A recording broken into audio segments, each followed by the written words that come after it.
terminar então só. Filma isso. Tá filmando, tá filmando. A gente queria dizer pra você que você, querendo ou não, a gente brinca com você, mas você é uma pessoa especial pra todos nós. Com certeza. Apesar das brincadeiras, pela idade que você tem, você é um menino na frente de muitos meninos. E aí eu queria dizer pra você que a gente está feliz com você. E já, só pra Luiz. Aê! Fala, Luiz Paulo. Tiquinho, então.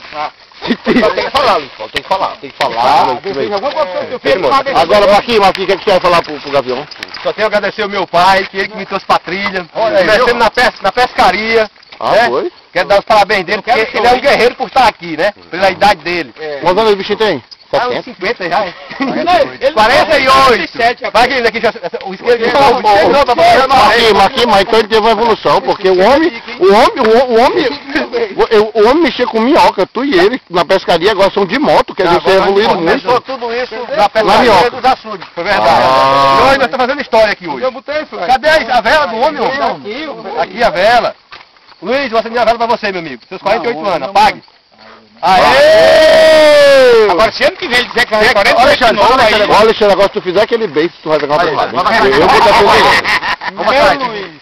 Esse momento é um momento muito especial. Eu dou deputado.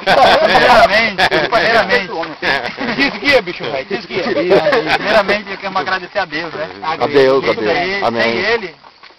Sem Amém. ele, a palavra de Deus diz que todas as coisas cooperam para o bem daqueles que eu amo, né?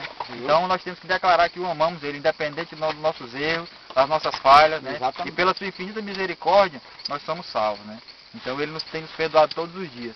Então eu quero agradecer a Deus pela vida do Luiz, mais um ano de vida, né?